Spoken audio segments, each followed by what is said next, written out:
ACC Commissioner Jim Phillips on women's sports success. The landscape of college sports is evolving faster than ever, and Jim Phillips, the ACC Commissioner, is right at the center of the storm.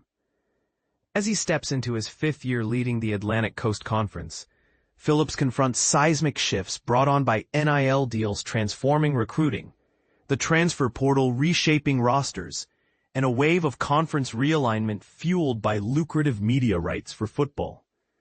But here's the kicker. Despite this whirlwind, the ACC under Phillips has largely held steady, even thriving in some areas. The 2024-25 academic year marked a significant milestone as Cal, Stanford, and SMU joined the ACC as full members. SMU's football team even reached the college football playoff, a remarkable feat for a newcomer. Legal battles with Clemson and Florida State were settled, securing the ACC's short-term future and stability amidst the pressures of realignment and ongoing competition. What's especially impressive is how the ACC has excelled in women's sports during Phillips' tenure. If you glance at the recent 2024-25 season, it's clear the conference is dominating. North Carolina claimed national titles in both women's soccer and women's lacrosse, while the women's soccer Final Four felt like an ACC showcase, featuring UNC, Duke, Stanford, and Wake Forest. Volleyball also saw strong ACC representation with Louisville and Pitt reaching the Final Four. Women's basketball is another powerhouse for the ACC, boasting 8 teams in the NCAA tournament, with half of them hosting first-round games as top 16 seeds. Softball isn't far behind, with 9 ACC teams earning NCAA tournament bids, the second highest number among conferences. Amid a busy week that included his State of the Conference address and the media buzz around the new North Carolina coach, Bill Belichick, Phillips took time to chat with SB Nation about the growth and future of women's sports in the ACC. When asked about the impact of the House settlement, which increases scholarships and alters roster sizes, Phillips expressed genuine enthusiasm. He explained that lifting scholarship caps will open doors for more athletes, particularly in Olympic sports, and bolster financial support for both men and women. Though he acknowledged that the revenue sharing and NIL benefits remain somewhat uncertain, he emphasized the ACC's long-standing commitment to extensive programming for women, with Title IX compliance and broad sports offerings, 15 women's and 13 men's sports. Phillips sees these changes as a positive step towards sustaining and growing women's athletics in the conference. On a topic of revenue allocation, it's obvious football and men's basketball receive substantial funding, but what about women's basketball?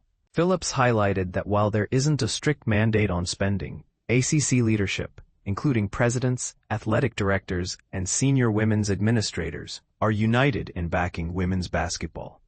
The conference now distributes revenue based on success in football and men's basketball, with a clear willingness to extend similar financial recognition to women's basketball when it earns units or achievements. This approach not only rewards investment in women's sports, but also provides a practical financial incentive to continue boosting women's basketball programs. This success-driven funding model is central to the ACC's philosophy, with Phillips affirming that it encourages schools to invest where there is both moral imperative and measurable return.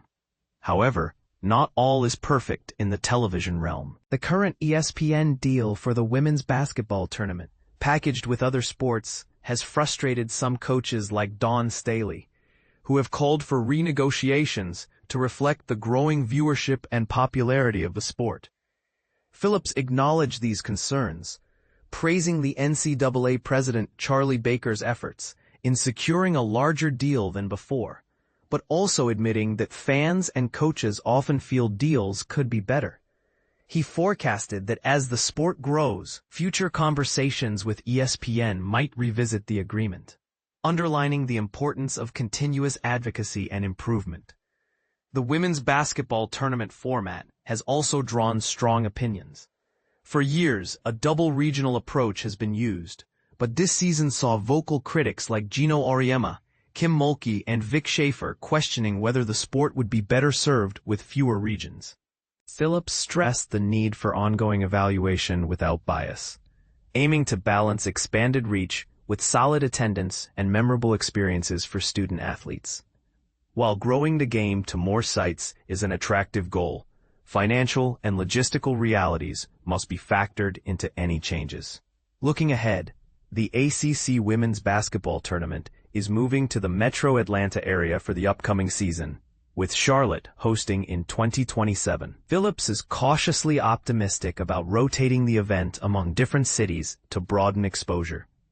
He emphasized that while the conference is taking a measured approach, exploring various markets has the potential to benefit schools, players, and fans alike.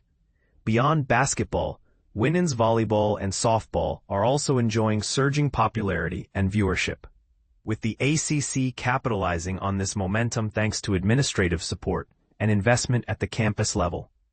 Programs like Louisville, Pitt, Georgia Tech, SMU in volleyball, and Florida State, Clemson, and Duke in softball have made significant strides, each contributing to the conference's growing national reputation.